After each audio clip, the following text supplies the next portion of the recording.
परिचय। रात में आपकी मां ने आपसे दूध की बोतल को फ्रिज में रखने को कहा, लेकिन आप उसे रखना भूल गए। अगली सुबह आप देखते हैं कि दूध खराब हो चुका है। क्या आप खराब दूध से बढ़िया दूध को वापस प्राप्त कर सकते हैं? जी नहीं। तो आइए ऐसे ही परिवर्तनों के बारे में इस पाठ में जानें। उद्देश्य। इस पाठ के अंत में आप निम्न करने में सक्षम हो जाएंगे: रासायनिक परिवर्तन का वर्णन करना, रासायनिक परिवर्तन का उदाहरण देना। रासायनिक परिवर्तन: कोयले को जलाना, दूध का खराब होना, लोहे का जंग लगना और तांबे पर हरी झिल्ली का बनना रासायनिक परिवर्तन होते हैं। रासायनिक परिवर्तन की विशेषताएं। आपने अपनी मां को आटे की लोइयों से पूड़ी बनाते जरूर देखा होगा।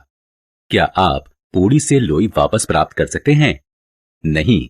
यह रासायनिक परिवर्तन किसी भौतिक साधन से उत्क्रमित नहीं किया जा सकता।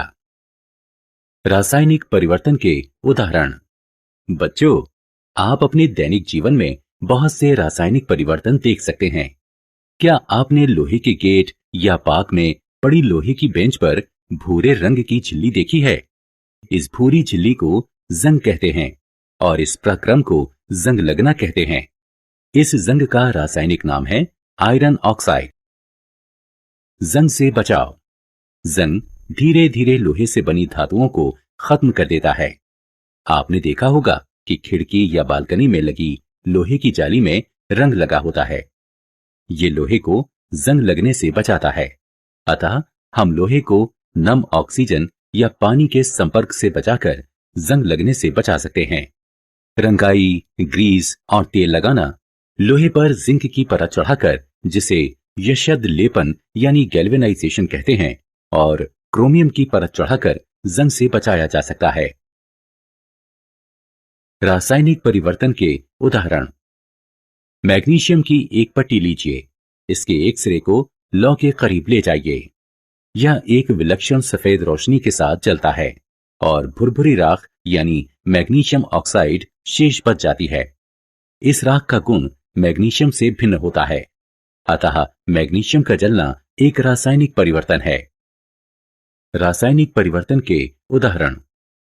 जब मैग्नीशियम ऑक्साइड का जल में विलय होता है तो मैग्नीशियम हाइड्रोक्साइड प्राप्त होता है, जो लाल लिटमस को नीला कर देता है। इससे पता चलता है कि मैग्नीशियम हाइड्रोक्साइड की प्रकृति क्षारकीय होती है।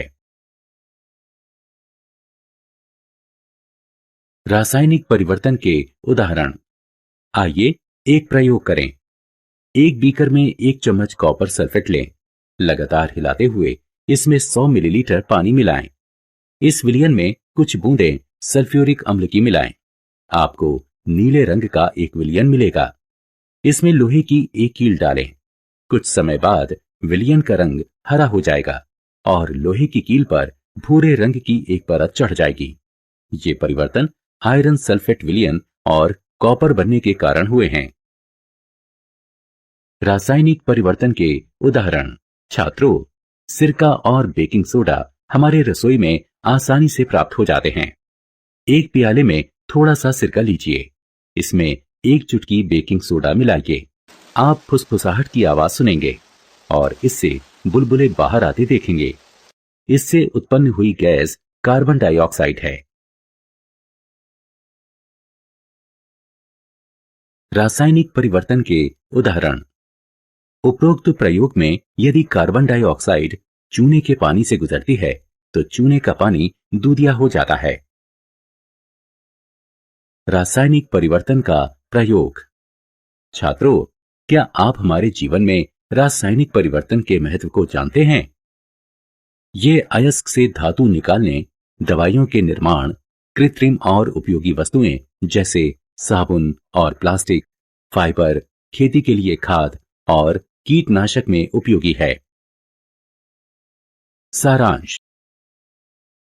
आइए हमने जो कुछ सीखा है उसे संक्षेप में दोहराएं। रासायनिक परिवर्तन के दौरान नया पदार्थ बनता है जिसके गुण मूल पदार्थ से सर्वथा भिन्न होते हैं। लोहे का जंग लगना ऑक्सीजन और जल की उपस्थिति में होता है। जंग का रासायनिक नाम हाइड्रेटेड आयरन ऑक्साइड है। मैग्नीशियम ऑक्साइड का जल में विलय होने पर मैग्नीशियम हाइड्रोक्साइड का निर्माण होता है, जिसकी प्रकृति क्षारकीय होती है।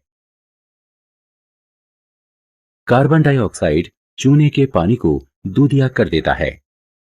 रासायनिक परिवर्तन दवाइयों, साबुन, खाद, कृत्रिम पदार्थ के निर्माण, अयस्क से धातु निकालने इत्यादि में उपयोगी होते हैं।